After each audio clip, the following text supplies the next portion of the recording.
Yo, what is going on, guys? It is your boy Kimbo here, and it is time for an epic episode review. So, we've got Bakugan Evolutions, episode 19 here. I feel like we're really about to start getting into the meat and potatoes of the season, because things are definitely picking up once again, and it's just going to build up more and more and more, man. You could feel the tension building, for sure. But, yeah, so overall, this episode was definitely more of like a fun themed one for sure, like I said, I love that they're doing a mixture of, having the plot go along and also, getting that big time build up, like, the questions of like what's going to happen when Faustus gets back in things, because he's going to return at some point. It's just a matter of time. And when he does, we're going to see the Hal G type thing with this. Like, there's a lot of stuff to talk about. But getting into this episode, man. So it starts off with like a Bakugan going on a rampage, right? From an elemental storm. I think I said like the elemental storms, they're not gone, but like basically Dusk Industries, they got an AA Animus, they got them all contained for the most part, but some of them still show up, and then so there's not an insane number of them going on around the world. Like some will show up, and then obviously like Brawler showing up and containing it, or them coming and contain, but yeah, and like the members of the Bakugan Academy too. But yeah, dude, so getting into this, there's a storm going on, an elemental storm. It was like Aquas, but then there's a Chaos Bakugan with it, which I kind of saw that right away. I'm like, what's up with that? Like, that doesn't normally happen. Like, whatever storm shows up, that Bakugan's been that element, But it was Oratoa. It was a Chaos Oratoa, too. It looked really cool, honestly, with like the elemental rare kind of pattern with it. It looked really, really sick. But the Brawlers showed up to try and take it down, but then the Masters of Disaster, we saw them return, man. Like, the kids in the superhero costume. So there's Master Green, the girl, Master Blue, and Master Red. And I swear this is like a nod to Pokemon, man, for real. Because like red, blue, green, yeah, and even more so because of what happens later on with this episode. But the Masters of Disaster show up, and they actually took out the Bakugan. The Awesome Brawlers were like, wow, they don't even seem like the same kids that we saw before. But they also sat and thought about it. This was all after they saw the Masters of Disaster again. But they just sat and they thought about it. They're like, it was an Aqua's Bakugan, but a Chaos Storm. No, it was a Chaos Bakugan with an Aqua Storm in the background. That doesn't normally happen. And plus, Winton, his elemental energy detector wasn't going off, so he was curious about it too. So, there's another one that happens after, and they go to that storm. The Masters of Disaster once again shutting it down. There's a bunch of kids there, like, yeah, they're so awesome, just hyping it up big time. And then they show like these pamphlets, for this academy. And the Brawlers came in, they were talking to, when they were talking to the kids, and asked the Masters of Disaster, are you hiding something? And then they look at the pamphlet, the brochure they have. They're starting to get really nervous. They're sweating bullets. And then they're like, oh, we got to go. But then they sit and they talk about it. And it shows like... So Ajit sees the paper and he's like, I've seen this before. And what it is, after the break, we get a cutscene of another building and what's going on there. So it is Professor Huxley. So, Huxley's back, man. He was the guy that showed up and he's like, Bakugan could get Huxley mode, and then it ended up being like a hologram projector, but then the Bakugan were getting much bigger and such, Well, he got like holograms of elemental storms, but he screwed up because, it's normally the same pattern, the same energy that's coming up for the elemental storm, the Bakugan is that same element. But that wasn't the case with this. So, they picked up on it. And then the Awesome Brawlers went and basically foiled his plans. He's like, curse you, Awesome Brawlers, I will get my revenge.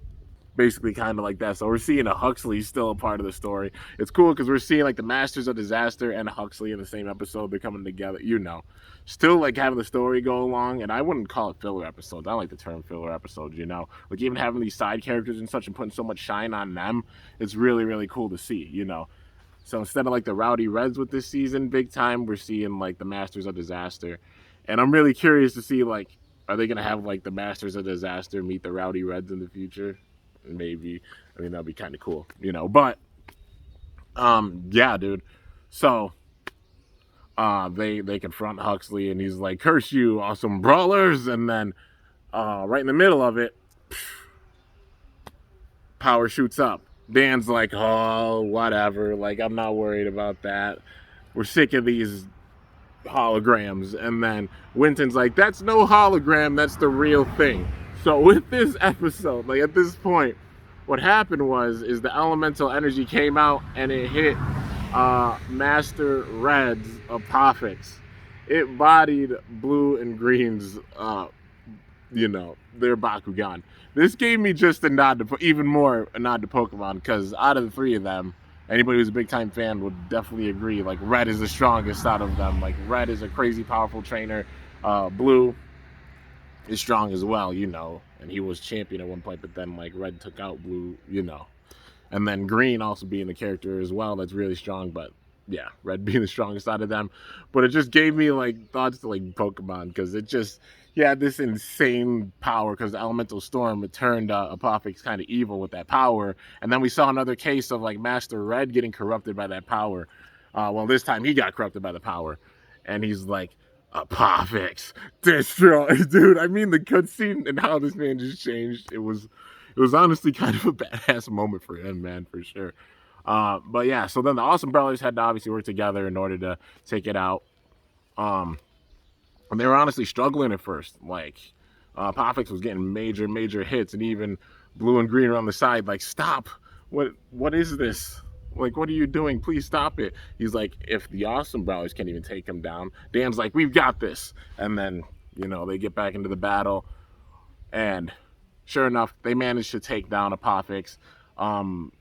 Master Red is freed from the, from the power and everything. And then when it all settles, and Ajit's like, "Where's Huxley?" He looks over like, "Oh, run!" him and his protege. But yeah, dude. So overall, like a really light toned episode.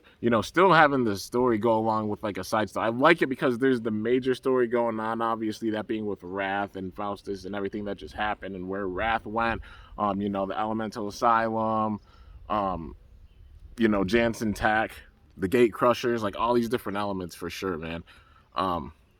That's the overlying story with it. But then there's like a minor story with it too. It's kind of like side quests with a video game. It's cool because they're sprinkling those in, so it's not just a full serious tone thing the entire time. Because by this point, honestly, with Gundalian Invaders, Titanium Surge, almost every single episode like had much more of a serious tone than the first two seasons. Like they got serious obviously the first two seasons, but like they had some definite like fun moments with Battle Brawlers and New Destroyer. Then it got more serious with Gundalian Invaders and Titanium Surge, and that they're still keeping that balance. Like you still have the seriousness happening with the season, this crazy build up, but you got some fun episodes that are being sprinkled in there as well. So it's like, oh hey, there's a big time struggle with this, but then a lighthearted one, to ease things a little bit. But then getting into the craziness, because the meat and potatoes are coming, man. We're about to get the full course meal. But yeah, overall a really sick episode. The Awesome Brawlers just went and talked to the Masters of Disaster afterwards, and they realized they had to get strength by themselves. Like they told how if they joined Huxley University, that Huxley can make them Huxley, give them like Huxley mode for their Bakugan to make them stronger. But, the Awesome Brawlers saying it takes more than that. Like, it's just training. And they're like, okay, yeah, we got to do the actual training, But it's also the Masters of Disaster, so sometimes they have good intentions, but just bad execution with stuff. And at the very end of the episode, Dan's just like, "Oh, we're going to probably be back here again, aren't we?" It was funny. That was a funny moment for sure. But yeah, so that's the first part of the episode. Honestly, really awesome. Definitely dug it for sure. Like I said, I don't see them as like I don't like the term like filler episodes, because it's not just like filler.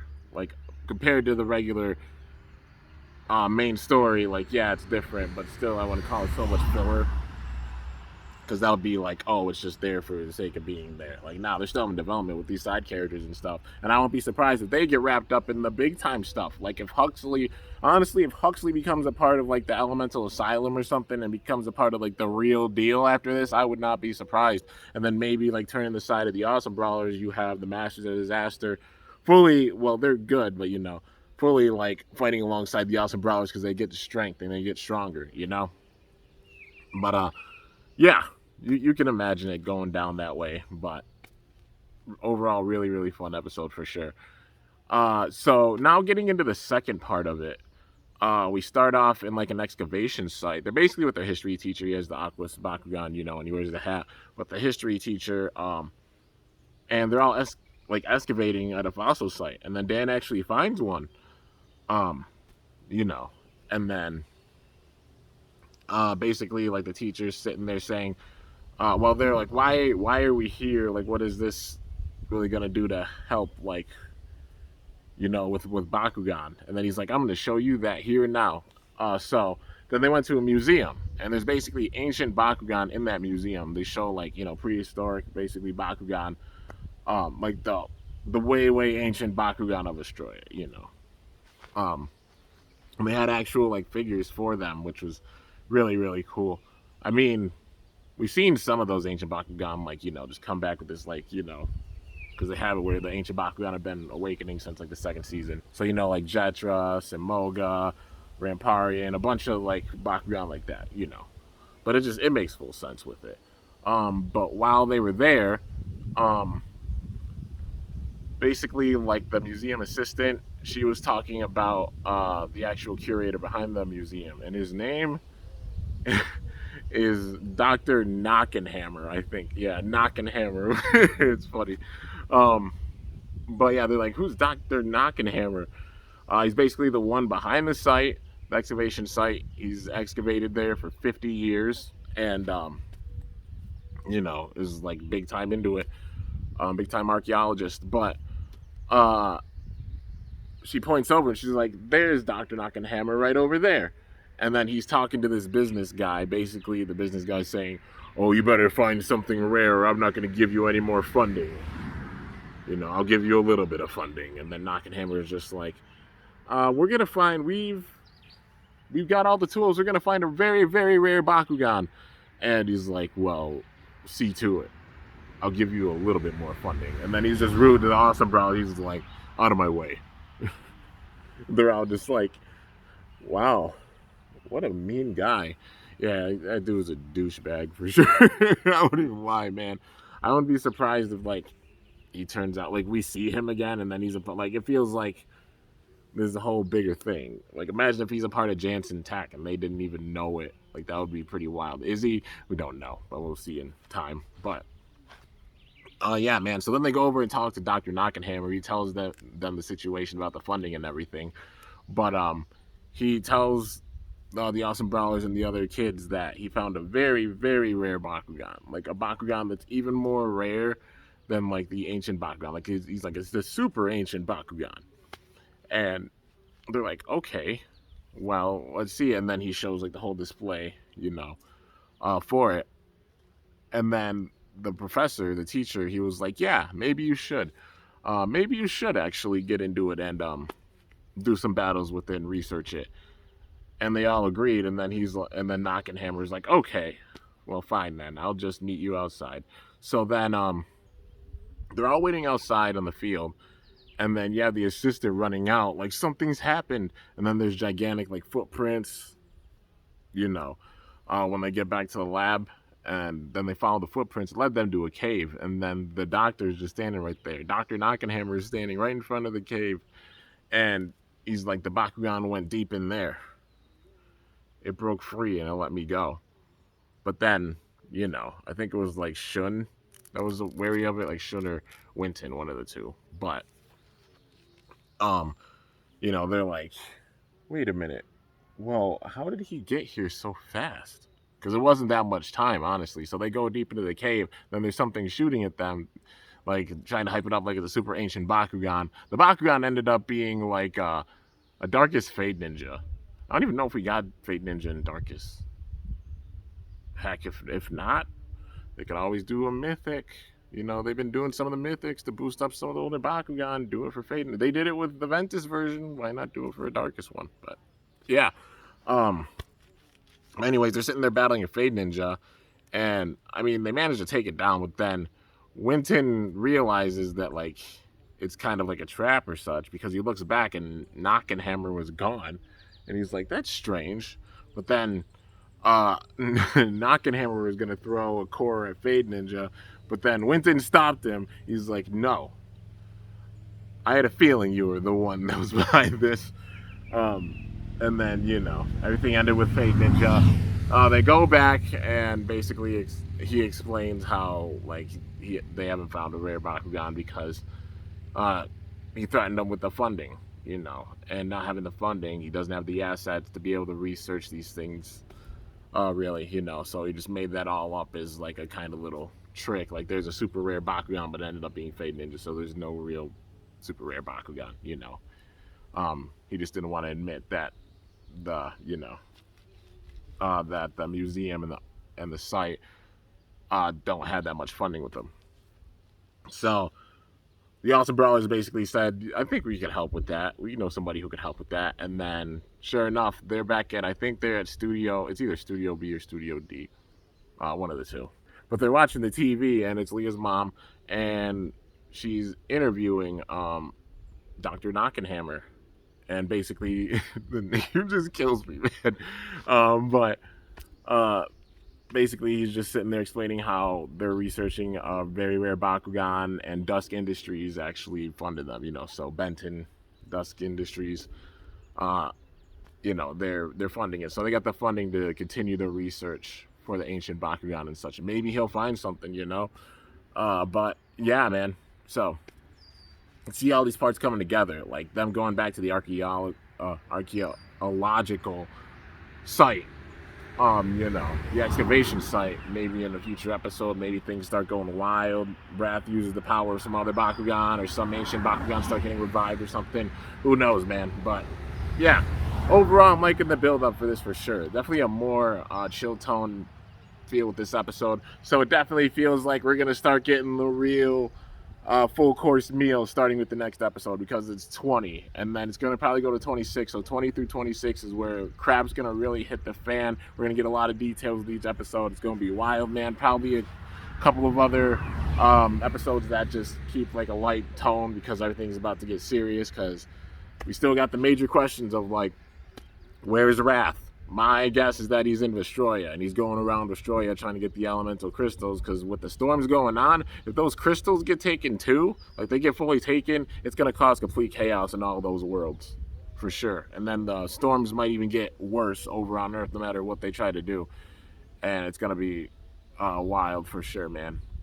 But yeah, we got to see, like, how things are going to go with Wrath, because it's going to be wild when we see Wrath again. They're building up to us seeing him again because the whole truth's out.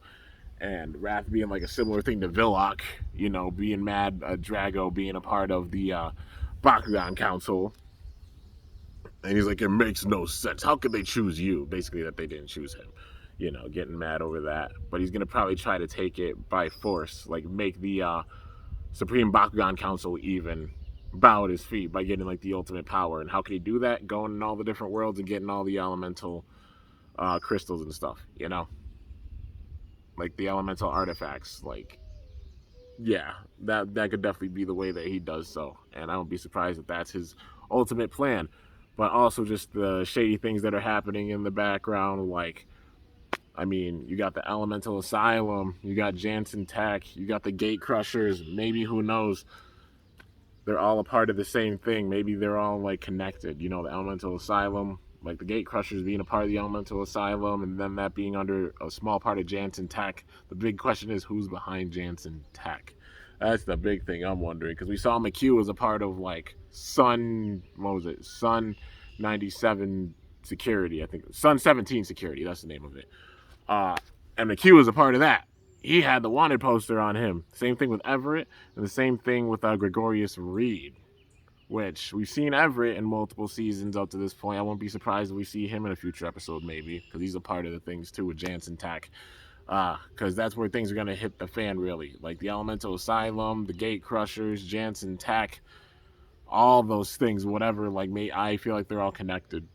And then also, like, maybe Wrath manipulates, like, whoever's behind Jansen Tech. And that's how this whole entire thing's going on now. And then Wrath's just using them, like how he used Faustus, you know?